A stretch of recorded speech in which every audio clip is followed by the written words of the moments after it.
Mr. President, I come today to the floor to talk about what is happening, what I saw over the 4th of July in Wyoming, visiting with people, visiting with patients, with doctors, with nurses.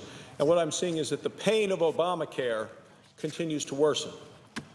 The health care crisis that we're seeing across this country continues to grow.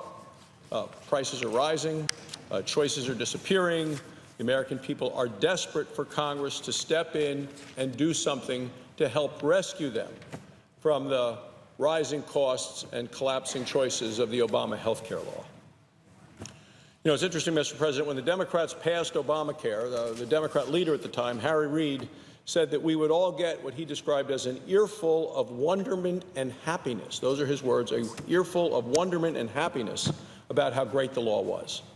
Well, Mr. President, every weekend at home in Wyoming, and I'm sure in your case in North Carolina, we get an earful too. And it's not about wonderment and it's not about happiness over Obamacare.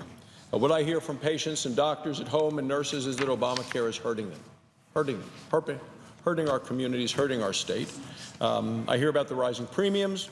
I hear about the declining number of options, the collapse of Obamacare.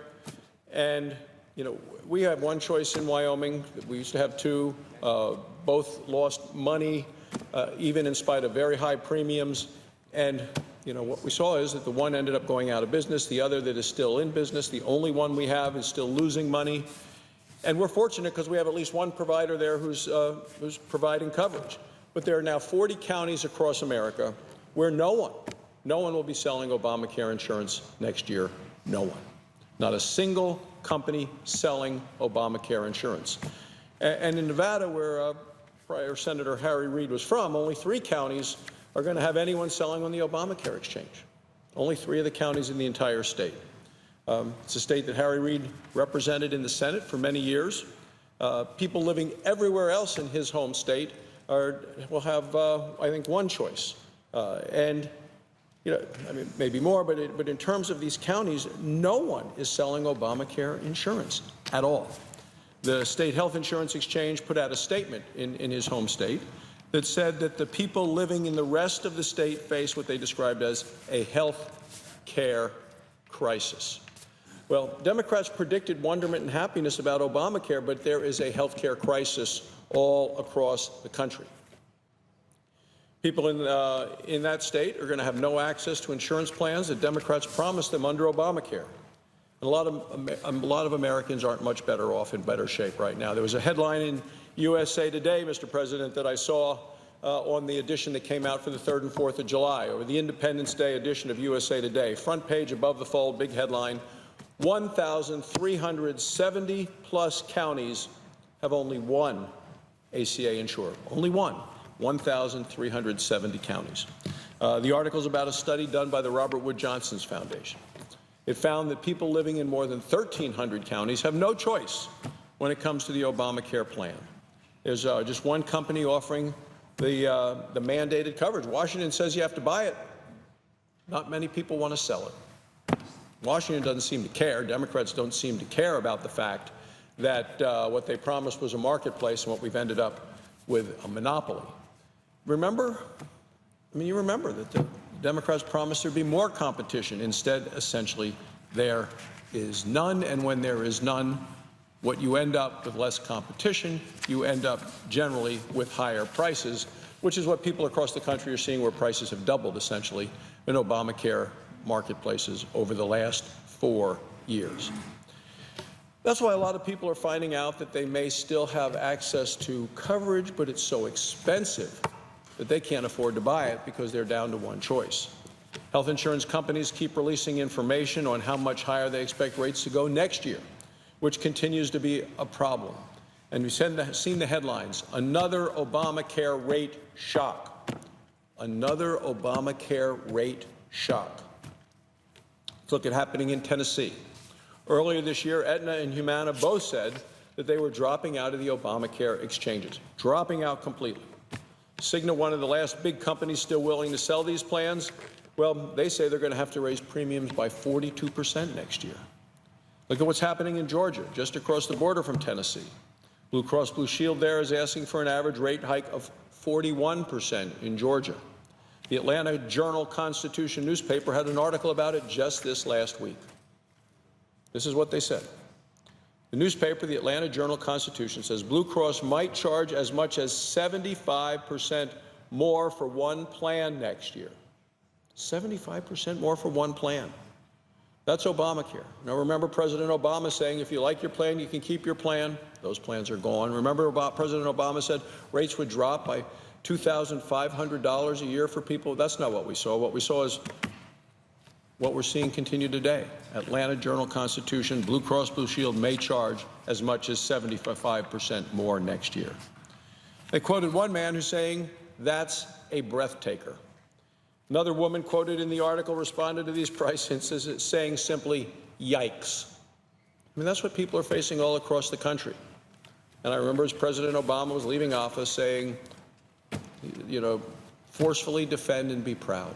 There is very little to be proud of here, Mr. President.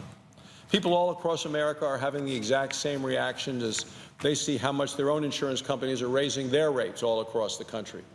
That's not the wonderment and happiness about Obamacare that Democrats said that we'd be hearing about when this was passed. The high prices are a big reason why so many people are dropping their insurance coverage. They just can't afford it. And the people most likely to drop, we find out, are, of course, the young people. Gallup came out with the results of a recent survey on Monday, so just 2 days ago. Big headlines all across the country. What they found is 2 million fewer Americans. 2 million fewer Americans under Obamacare have insurance today than they did at the end of last year, just 6 months ago. 2 million fewer over the last 6 months. So in just 6 months, 2 million people have gone off insurance. Most of these are young, and they basically say, according to the survey by Gallup, that they dropped because it was just too expensive. They don't feel they're getting value for their money. These 2 million people aren't talking about the wonderment and happiness of Obamacare. They're just leaving it behind. Now, Democrats said people would love Obamacare. They said Obamacare would bring down prices. It hasn't. They said it would increase competition. They didn't get that one right either. None of this has happened.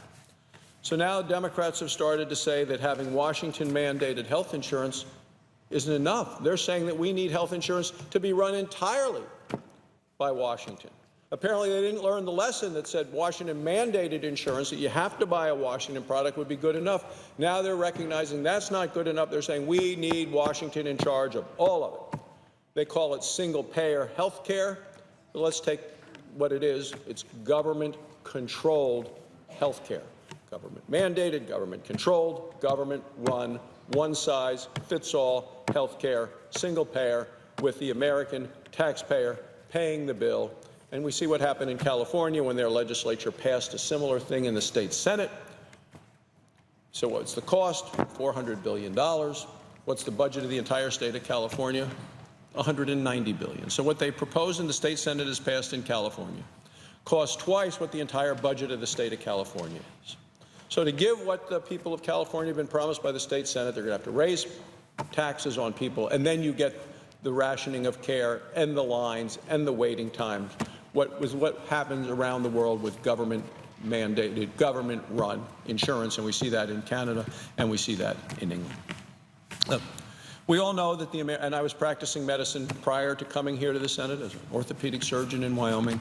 I knew we needed to do health care reform, but Obamacare was the very wrong reform. Democrats were wrong then, and of all of the talk about government-run health care, it is wrong today. Wrong today for the people of this country. Look, we understand that we need a better solution than Obamacare. That's what I hear about every weekend in Wyoming. We need to put patients in charge, not the government. The Democrats in the speeches that they're giving and the bills that have been co-sponsored in the House by the majority of the Democrats want to put the government solely in charge of health care in this country. Look, we need people at home making their own decisions, make their own choices, not Washington, D.C. imposing its one-size-fits-all approach. We need to give people options, not mandates. People deserve choices. That's what the American people want. That's what Democrats promised years ago, but they never delivered. That's what Republicans today, Mr. President, are committed to giving the American people, doing it now, so patients can get the health care they need from a doctor they choose at lower costs, so patients can make the decisions, not Washington. And that's where we are today, Mr. President, as we continue to debate and discuss health care in this country at a time just coming back from Wyoming.